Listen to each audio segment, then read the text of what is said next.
Friends, അസ്സലാമു അലൈക്കും. നമുക്ക് നല്ലൊരു ബ്രേക്ക്ഫാസ്റ്റ് ആയിട്ടോ സ്നാക്കായിട്ടോ ഒക്കെ കഴിക്കാൻ പറ്റുന്ന ഒരു റെസിപ്പിയുടെ വീഡിയോ ആയിട്ടാണ് വന്നിട്ടുള്ളത്. അതിനായിട്ട് ഞാനിപ്പോൾ കിഴങ്ങാണ് എടുത്തിട്ടുള്ളത്, മധുരക്കിഴങ്ങ്. ഇതിന് പകരം നിങ്ങളുടെ കയ്യിൽ ഉരുളക്കിഴങ്ങ് ഉണ്ടെങ്കിൽ അതെടുത്താലും മതി കേട്ടോ. ഇതിൻ്റെ സ്കിന്നൊക്കെ ഒന്ന് പോയിട്ട് നല്ല കഴുകി വൃത്തിയാക്കിയിട്ട് നമുക്ക് കഷ്ണങ്ങളാക്കി മാറ്റാം. അങ്ങനെ ഞാൻ കഷ്ണങ്ങളാക്കി മാറ്റിയിട്ടുണ്ട്. ഇനി നമുക്കിതിനെ പാനിലോട്ട് കുറച്ചധികം വെള്ളം ഒഴിച്ച് കൊടുത്തിട്ടുണ്ട്. ഇത് അതിലോട്ട് ഇട്ടിട്ട് ഒന്ന് വേവിച്ചെടുക്കണം. നല്ല സോഫ്റ്റായിട്ട് വേകുന്നത് വരെ ഒന്ന് വേവിച്ചെടുക്കാൻ ശ്രദ്ധിക്കുക കേട്ടോ. ഇവിടെ വേകുന്ന സമയം കൊണ്ട് നമുക്ക് 1 കപ്പ് ആട്ടപ്പൊടി, ഇതെല്ലാവരും വീട്ടിൽ കാണുന്ന ഒന്നാണല്ലോ, ഈ ചപ്പാത്തിക്ക് ഉണ്ടാക്കുന്ന പൊടി, അതാണ് ഞാനിപ്പോൾ എടുത്തിട്ടുള്ളത്. അത് ഞാനിപ്പോൾ 1 കപ്പാണ് എടുത്തിട്ടുള്ളത്. ഇതിലോട്ട് 1 ടേബിൾ സ്പൂൺ റവ, വറുത്തതോ വറുക്കാത്തതോ ഏത് വേണമെങ്കിലും ഇട്ട് കൊടുക്കാം കേട്ടോ. 1 സ്പൂണാണ് ഞാൻ 1 കപ്പിന് ഇട്ട് കൊടുത്തിട്ടുള്ളത്. ഇത് നമുക്ക് ഇതിനാവശ്യമുള്ള ഉപ്പ് ചേർത്ത് കൊടുക്കാം. ഇപ്പോൾ റവ നിങ്ങളുടെ വീട്ടിൽ ഇല്ലെങ്കിൽ റവ ഇടണം നിർബന്ധമൊന്നുമില്ല. ഒരു ക്രിസ്പി ആയിക്കോട്ടെ എന്ന പേരിലാണ് ഞാനിപ്പോൾ റവ ചേർത്തിട്ടുള്ളത്. നമുക്ക് ഇതിലോട്ട് ഒരല്പം മല്ലിയില ചെറുതായിട്ട് കട്ട് ചെയ്ത് ഇട്ട് കൊടുക്കാം. ഇതിന് പകരം കറിവേപ്പിലയും ഇടാം കേട്ടോ. ഇതേപോലെ ഒന്ന് കട്ട് ചെയ്തിട്ട് ചേർത്ത് കൊടുത്താൽ മതി.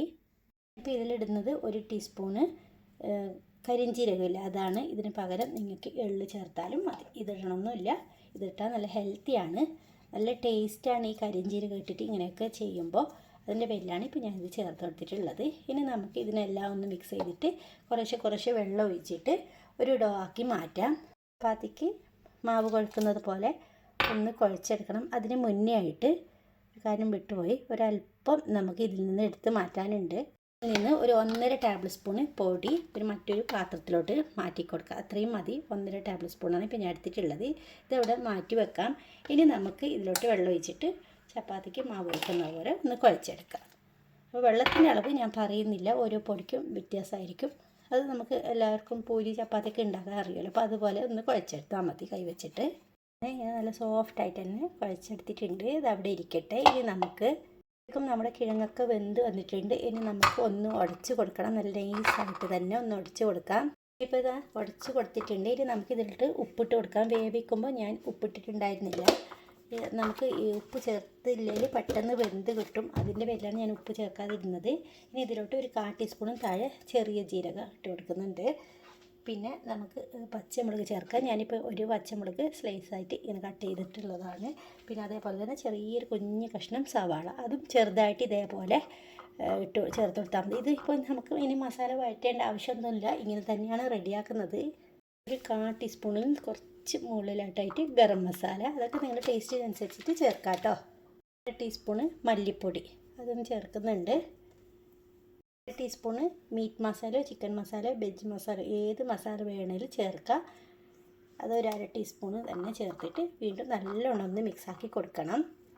ഇത് മിക്സാക്കിയിട്ടുണ്ട്. ഇത് അവിടെ ഇരിക്കട്ടെ. അപ്പോൾ നേരത്തെ കുഴച്ച് വെച്ചിട്ടുള്ള ഡോ എടുക്കാം നമുക്ക്. എന്നിട്ട് നമുക്ക് ഇതിനൊരു നാരങ്ങ വലുപ്പത്തിലുള്ള ഡോ ആക്കി മാറ്റാം. ഇതിൽ നിന്ന് ബോളാക്കി മാറ്റിയിട്ടുണ്ട്. ഇനി നമുക്ക് ഇതിനൊന്ന് പൊടിയിൽ മുക്കിയിട്ട് ഒന്ന് പരത്തിയെടുക്കണം. പൂരി വലുപ്പത്തിൽ ഒന്ന് പരത്തിയെടുത്താൽ മതി കേട്ടോ. പരത്തിയെടുത്തിട്ടുണ്ട്. ഇനി നമുക്ക് നേരത്തെ തയ്യാറാക്കി വെച്ചിട്ടുള്ള മസാല ഉണ്ടല്ലോ, ഇതിന് മുകളിലോട്ടായിട്ട് ഫുള്ളായിട്ട് ഒന്നിങ്ങനെ സ്പ്രെഡ് ചെയ്ത് കൊടുക്കുക. സ്പൂൺ വെച്ചിട്ട് ഫുള്ളായിട്ട് പരത്തി വെച്ചിട്ടുണ്ട്. ഇനി നമുക്ക് ഇതിനെ നേരെ ഒന്ന് പകുതിയാക്കിയിട്ട് ഇങ്ങനെ ഒന്ന് ഫോൾഡ് ചെയ്ത് മടക്കിയെടുക്കാം. ഇതാ ഇങ്ങനെ ഒന്ന് കൈ വെച്ചിട്ട് ഒന്ന് പ്രസ് ചെയ്ത് കൊടുത്താൽ മതി. ഇത് അവിടെ ഇരിക്കും. അങ്ങനെ ബാക്കിയുള്ളതെല്ലാം കൂടി ഇതേപോലെ ഒന്ന് ചെയ്തെടുക്കാം. അപ്പോൾ ആദ്യമായിട്ട് കാണുന്ന കൂട്ടുകാരെ ആരെങ്കിലും റെസിപ്പിയൊക്കെ ഇഷ്ടമായാലും ഒന്ന് സബ്സ്ക്രൈബ് ചെയ്ത് സപ്പോർട്ട് ചെയ്തേക്കണം. അങ്ങനെ ബാക്കിയുള്ളതെല്ലാം ഞാൻ പെട്ടെന്ന് തയ്യാറാക്കിയിട്ട് കാണിക്കാം. ഞാൻ ഇതെല്ലാം കൂടി ഇതേപോലെ ചെയ്തെടുത്തിട്ടുണ്ട്. ഇനി നമ്മൾ നേരത്തെ മാറ്റി വെച്ചിട്ടുള്ള 1.5 സ്പൂൺ പൊടിയുണ്ടല്ലോ, ഒരു 1/4 കപ്പിലും കുറച്ച് താഴെ വെള്ളം ഒഴിച്ചിട്ട് നമുക്ക് കട്ടകളില്ലാതെ ഒന്ന് ലൂസ് ബാറ്ററാക്കിയിട്ട് മാറ്റാം. ഇത് നേരത്തെ ഈ പൊടികളിലെല്ലാം നമ്മൾ ചേർത്തതാണ്, ഉപ്പൊക്കെ ചേർത്തതാണ്. ഇപ്പോൾ ഒന്നും ചേർക്കേണ്ട ആവശ്യമില്ല. അപ്പോൾ ഇതാ ഇങ്ങനെ ഒരു ബാറ്ററാക്കി മാറ്റിയിട്ടുണ്ട്. ഇനി നമുക്ക് ഒന്ന് ചൂടാക്കാൻ വെക്കുക. അതിലോട്ട് ഒരു 2 ടേബിൾ സ്പൂൺ മാത്രം ഓയിൽ ഒഴിച്ച് കൊടുക്കുക. ഷാലോ ഫ്രൈ ആണ് ചെയ്യുന്നത്. ഈ ഓയിൽ നല്ലോണം ഒന്ന് ചൂടായിട്ട് വരണം. ഇതിൽ നിന്ന് ഒരെണ്ണം എടുത്ത് ഇതിലോട്ടൊന്ന് ഡിപ്പ് ചെയ്തെടുക്കാം. സൈഡും ഒരേപോലെ ഒന്ന് മുക്കിയെടുത്തതിന് ശേഷം മറ്റുള്ള ഓയിലിലോട്ട് ഇട്ട് കൊടുക്കാം. ഇതേപോലെ നമുക്ക് തിരിച്ചും മറിച്ച് വിട്ടിട്ട് ഒരു ഗോൾഡൻ കളറാവുന്നത് വരെ നമുക്ക് ഇങ്ങനെ ഒന്ന് ഫ്രൈ ചെയ്തെടുക്കാം.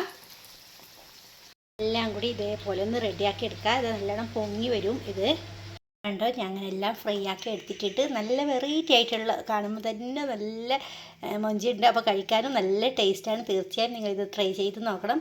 ബ്രേക്ക്ഫാസ്റ്റ് ആയിട്ടോ ഈവനിങ് സ്നാക്കായിട്ടോ ഒക്കെ കഴിക്കാൻ പറ്റുന്ന നല്ലൊരു പലഹാരമാണ്. വീഡിയോ ഇഷ്ടമായി ലൈക്ക് ചെയ്യാനും ഷെയർ ചെയ്യാനും ഒന്നും മറക്കരുത് കൂട്ടുകാരെ.